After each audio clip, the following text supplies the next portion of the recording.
여러분 안녕하세요，大家好。欢迎大家，我是来自中国的美娜，将和大家一起进行世界自然遗产隐形。 세계유산 여행교실에 오신 여러분 반가워요. 저는 인이에요.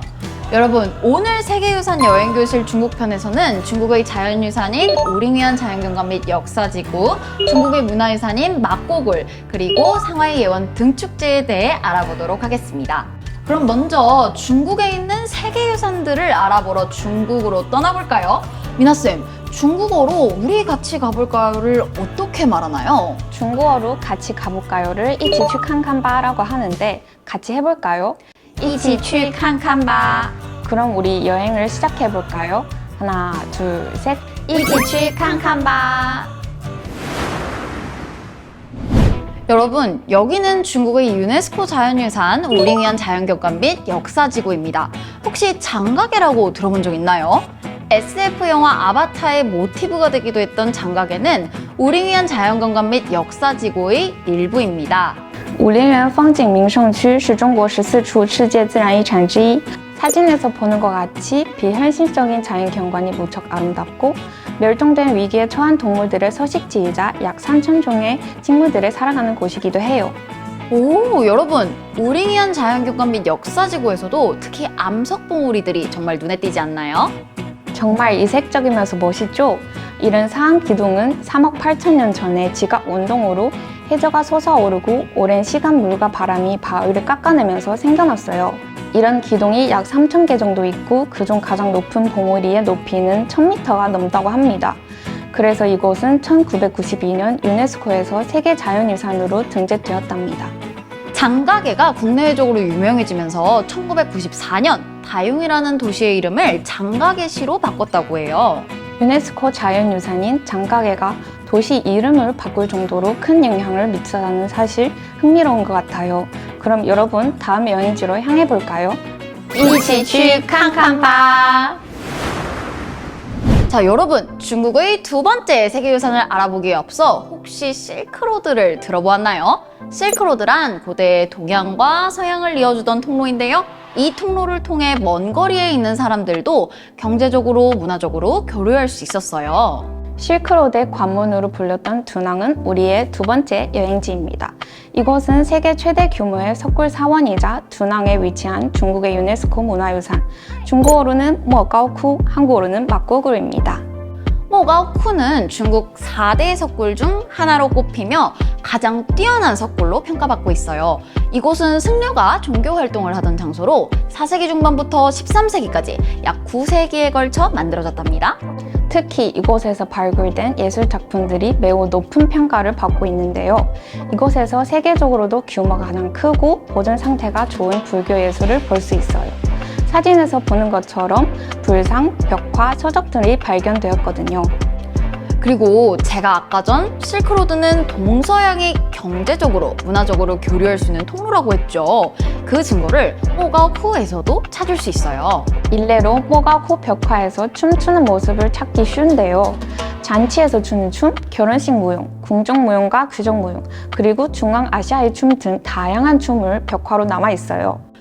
그런데 친구들, 모가오쿠가 4세기 중반부터 13세기까지 약 9세기 동안 만드는 과정 중간에 혹은 완성된 이후에 전쟁 같은 이유로 파괴가 되었을 수도 있었을 텐데 어떻게 이렇게 보존이 잘 될 수 있었던 걸까요? 보존이 잘 되는 이유는 크게 두 가지가 있어요. 우선 모가오쿠가 위치한 두낭은 오랫동안 안정을 유지했던 도시였고 전쟁 같은 혼란이 비교적으로 적었고 기후가 건조한 사막 오지의 한가운데에 있어서 보존이 잘 된 편이랍니다. 외관 말고도 벽화 보존의 비밀은 벽화 채색에 있는데요. 모가오쿠의 벽화는 모두 채색이 되어 있어요. 채색에 사용된 재료가 변화하기 어려운 성질을 가지고 있다고 해요. 자, 우리 이렇게 막고굴에 대해서 배워봤는데요. 이제 마지막으로 중국의 축제로 넘어가 볼까요? 一起去看看吧. 여러분, 우리는 상하이로 넘어왔는데요. 사진에서 보이는 것 같이 화려한 등불이 가득한 이 축제.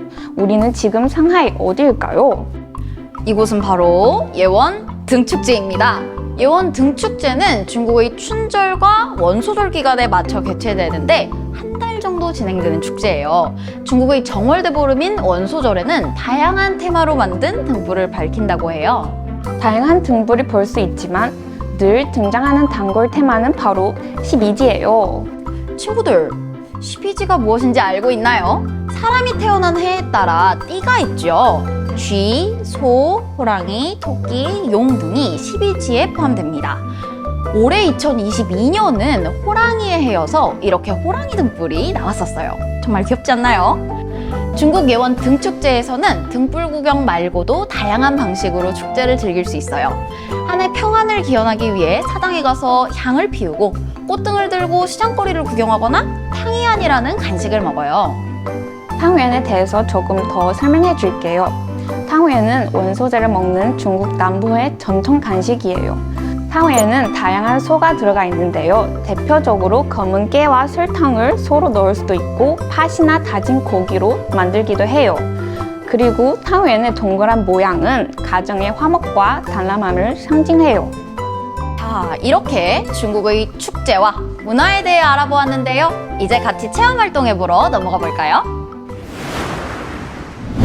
오늘의 체험 활동은 투어예 만들기입니다. 투어예란 중국의 명절인 중추절에 만든 달토끼 장군 인형이에요. 토끼의 얼굴에 장군복을 입은 사람의 몸을 갖고 있는 투어예 함께 만들어 보아요.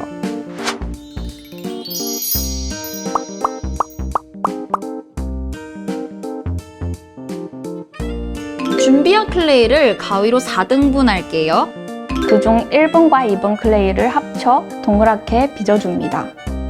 자, 이번엔 3번을 동그랗게 만들어줄게요. 동그랗게 빚어주었다면 살짝 납작하게끔 눌러줍니다. 이제 이 두 덩어리를 붙일 거예요. 1번, 2번을 합친 덩어리가 몸통, 3번이 머리가 됩니다. 4번 클레이의 두께가 1cm가 될 때까지 길게 밀어줄게요. 30cm가 될 때까지 밀면 1cm의 두께가 될 거예요. 길게 밀어준 4번 클레이에서 11cm 한 덩어리, 4cm 두 덩어리, 0.5cm 두 덩어리를 자릅니다. 11cm 덩어리를 머리에 맞춰 붙여줄 건데 끝에 1.5cm에서 2cm를 남겨두고 붙입니다. 남은 양 끝을 들어 모자 모양을 잡아줍니다. 4cm 덩어리를 살짝 누른 뒤 자루 가운데를 긋고 사선을 내줍니다. 그리고 모자 위에 붙여주세요. 귀가 생겼죠? 몸통에 복 스티커를 붙인 뒤 0.5cm 클레이를 복 스티커 양쪽에 하나씩 붙입니다. 마지막으로 아크릴 물감을 활용해 투어리의 얼굴을 그려주고 장군복을 채색해주면 투어리의 완성! 자, 이번 시간에 중국의 세계유산, 축제, 투어리 만들기까지 다양한 활동을 해보았는데요. 아쉽지만 이번 여행은 여기서 마무리할게요. 마지막 인사를 중국어로 해보면 좋을 것 같은데요. 미나쌤, 중국어로 다음에 또 만나요는 어떻게 말하나요? 중국어로 다음에 또 만나요는 再见이라고 합니다. 그럼 다 같이 인사로 마무리 해볼까요? 하나, 둘, 셋. 再见!